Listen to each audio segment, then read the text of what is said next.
I'm Patricia Ezechie, and this is Proactive Empowered Careers, a space for thinking about careers differently, not as something separate from who you are, but as an expression of you and the life you want to live.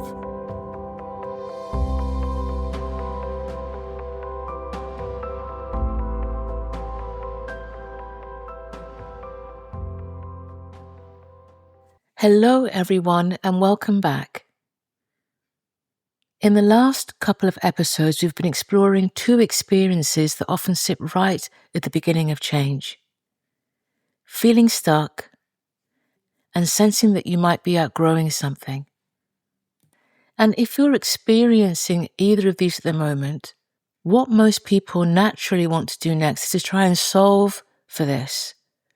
And that can look like starting to ask questions like, what should I do next? What job should I go for? And what's the right move for me from here? And that all makes sense. That's what we've been taught to do. But here's the thing. If we go straight to that question or those questions, we can end up making decisions that don't actually resolve what we're feeling. Because we're solving for the problem at one level, usually the role that we're in, when the shift is actually happening somewhere deeper in us. So I'd like to offer that a more useful question at this point is not, what job should I do next? It's actually, maybe, who am I becoming? And that question might not come naturally to many of us at first, but it's the one that starts to make sense of everything else. Because careers don't just change because opportunities appear, or because something external changes, or even because you feel stuck or ready for something new. They change because we change. And that's where this whole identity begins to come into focus, because identity is what's shifting underneath all that. And it's that shift that eventually starts to show up in our careers. Because the internal shift will eventually shape our decisions, our boundaries, what we're willing to accept, and what we are no longer willing to tolerate. So if something feels off for you or feels like it no longer fits, there's a good chance your identity is already changing, whether you've realized it or not. So today, I want to stay with that and explore identity, not as something fixed, but as something that's continuously evolving. So if you remember, in the last episode, we started to explore what we mean by identity. And one of the key things I said there was that identity isn't just a label. It's something deeper than that.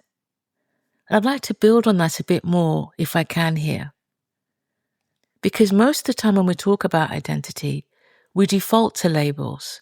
We say things like, I am a leader, I'm a clinician, I'm an academic, I'm an entrepreneur.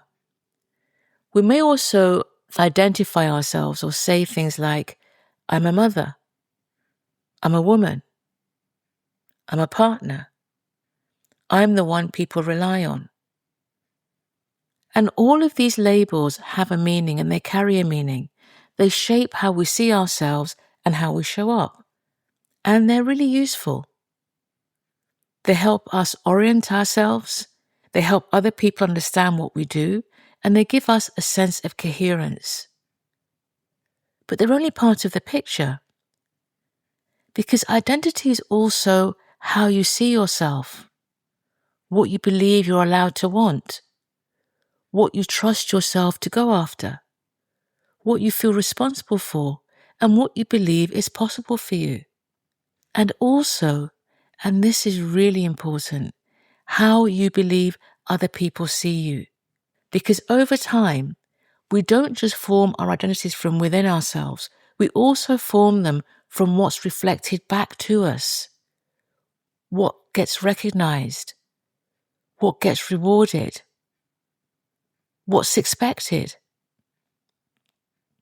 And sometimes we end up shaping ourselves around those expectations, even when they're no longer fully true. So identity isn't fixed. It's not something that you decide once and then carry forever. It's something that's always evolving, often in the background quietly, and often internally, and often before anything on the outside has changed.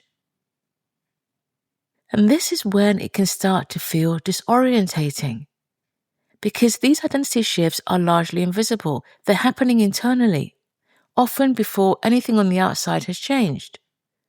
So you can feel different long before your life looks different. You can be thinking differently before you start acting differently. You can be questioning things internally before you ever say a single word out loud.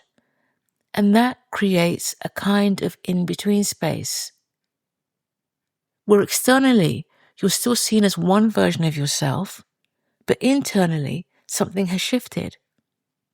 And sometimes, even within yourself, part of you might know this because you can feel it, but another part of you hasn't fully caught up yet. You're thinking something different. It's like there are two levels of knowing. There's the sense, the feeling that something is changing, and then there's the part of you that's still trying to make sense of it, still trying to name it, still trying to understand what it means. And while all that's happening, nothing on the outside has necessarily moved anywhere yet. Other people are still relating to you in the same way. The environment hasn't changed. Your role might not have changed. So there's a gap between what's happening inside of you and what's being reflected back to you from the outside. And that gap can feel confusing because of that difference. It can feel destabilizing, disorientating, and even lonely, because we don't really have the language for what's happening to us in that space or for this space. And this is where something really important begins to come into focus. Because identity isn't only about what's changing, it's about what we allow or don't allow. And by that I mean permission. Because identity and permission are closely linked. Permission to want something different, permission to change, permission to rest, permission to pursue something new, permission to say no, permission to be visible, permission to be different from who you've been. And what many people discover at this point is this: the barrier isn't always opportunity. It's not always a lack of options or timing or access. It's an inability to act on that opportunity when it arrives. The ability to actually step towards something different. Because you can have an opportunity in front of you and still feel unable to move towards it. Not because it's wrong, but because somewhere internally you haven't given yourself permission to. And that lack of permission isn't accidental. It's been shaped by your experiences, by what's been expected of you, by what's been rewarded, by what felt safe, and by where you found belonging. So over time you develop a sense of what's allowed, what's acceptable, what's realistic, and what's possible for someone like you. And that becomes an internal framework, a set of invisible boundaries, and anything outside of those boundaries can feel difficult to move towards, even if it's something you think you want. And this is where the disconnect happens. Your identity may already be shifting. You may already feel ready for something different, but in that internal permission framework, it hasn't shifted. The path forward can still feel blocked. And that's why this really matters. Because when permission expands, possibility will expand. And then what happens next? You begin to see options you couldn't see before. You begin to feel drawn towards things you may not have allowed yourself to even consider. And that's often the moment people expect to feel clear, or confident, or ready. But very often, something else shows up instead. Fear. Not just the fear of failure, but something deeper than that. The fear of expansion. The fear of being visible. The fear of stepping into greater responsibility. Fear of leaving behind the familiar. Fear of becoming more. Because becoming, even when it's right, can feel like stepping into something unknown. And it's not just the unknown, it's also the sense of what might actually be possible for you. And that can feel like a lot to hold. So what often happens is this. You glimpse it, and by that I mean the possibility. You feel the pull towards it, and then you hesitate. You contract. You question yourself. And not because it's wrong, but because it's bigger than what you've been used to holding. And this is important because that hesitation doesn't necessarily mean resistance. It doesn't mean you shouldn't do it.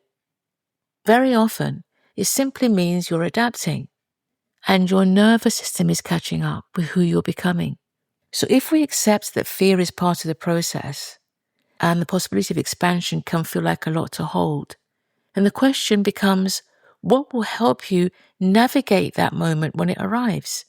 And what will help you move forward without overriding yourself? So how do we support ourselves through that without overriding what we're feeling? And that's where congruence comes in.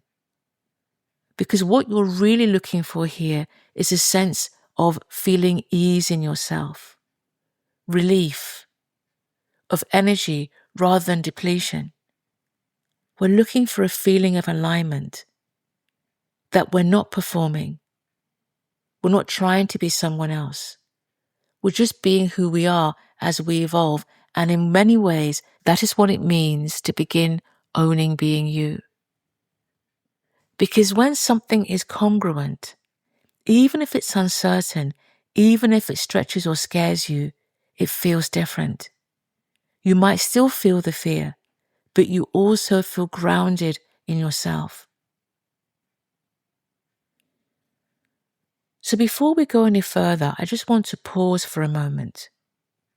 Because we've covered a lot here today. We've moved through stuckness to outgrowing, then from outgrowing to identity and permission, and then fear and now congruence. And this is why career conversations that focus only on roles or tasks are incomplete. Because underneath those decisions are deeper ones. Identity decisions, permission decisions, congruence decisions. And identity doesn't develop in neat job descriptions. It develops through experience, through reflection, through finding meaning, through values, timing, and how honestly you allow yourself to be who you are. So asking, who am I becoming, isn't indulgent. It's an essential part of this process. So here's something to just notice this week. Not to decide about or to fix, just to notice. Where do you feel most like yourself? Where do you feel slightly out of character? Where do you feel a sense of relief when you imagine moving towards something? And where do you feel contraction when you imagine staying where you are? These are signals. They're subtle but important. And you don't need a final answer to this question, who am I becoming? It will take time because it's a relationship with yourself that evolves over time through experience, through context, through awareness. And as that relationship becomes clearer, you start to make more sense of yourself. And your career begins to make more sense too. So perhaps what matters most here isn't certainty. It's curiosity. Curiosity about what's emerging. Curiosity about what feels true to you now. Curiosity about what might be possible. And allowing that curiosity to guide your next steps. So in the next episode, we'll take this another step further. If your identity is evolving, how can you even begin to become aware of that? How do you start listening to yourself more clearly? Not in theory, but in your day-to-day decisions. So until then, take very good care of yourself.